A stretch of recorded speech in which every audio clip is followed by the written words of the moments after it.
Bienvenue dans un nouvel épisode du podcast Droit de l'immigration. Je suis l'avocat Fabio Locerbo. Aujourd'hui, nous analysons une décision du tribunal administratif régional du Latium, section première terre, publiée le 23 février 2026, relative à une affaire inscrite au rôle général numéro 4152 de 2025. Cette décision traite d'une question très concrète et, disons-le clairement, souvent mal gérée par l'administration, la conversion du titre de séjour délivré pendant la minorité en titre de séjour pour travail. L'affaire concerne un jeune étranger dont la demande de conversion a été refusée par la Questura.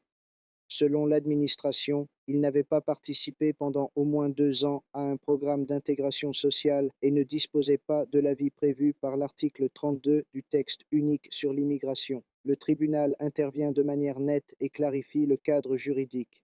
Premier point, il n'existe pas une seule voie pour obtenir la conversion. La loi prévoit deux hypothèses distinctes. D'une part, celle des mineurs confiés ou placés sous tutelle, d'autre part, celle des mineurs ayant participé pendant au moins 2 ans à un programme d'intégration sociale et civile. Et c'est précisément là que se situe l'erreur de l'administration. Elle a appliqué l'exigence des 2 ans d'intégration à un cas où elle n'était pas requise. Deuxième point, encore plus important en pratique, l'avis du comité pour les mineurs étrangers est obligatoire, mais il n'est pas contraignant.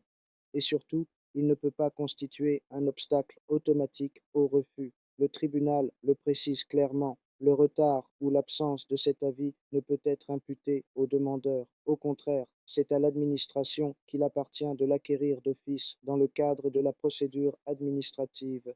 Dans le cas concret, le requérant avait également démontré un véritable parcours d'intégration avec un emploi régulier et une documentation actualisée.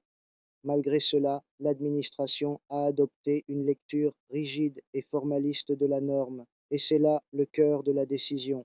Le droit de l'immigration ne peut pas être appliqué comme un simple mécanisme bureaucratique. L'administration doit procéder à une évaluation concrète en exerçant son pouvoir discrétionnaire selon des critères de raisonnabilité et de proportionnalité. Le tribunal a donc accueilli le recours, annulé le refus et ordonné à l'administration de réexaminer la situation en acquérant d'office l'avis et en vérifiant l'existence des conditions pour la délivrance du titre de séjour, y compris sous une forme différente. Cette décision réaffirme un principe fondamental: l'étranger ne peut pas subir les conséquences des dysfonctionnements administratifs. C'est à l'administration de garantir le bon déroulement de la procédure dans le respect de la loi. Et lorsque cela n'est pas respecté, le juge intervient. Merci d'avoir écouté cet épisode du podcast Droit de l'immigration. À bientôt.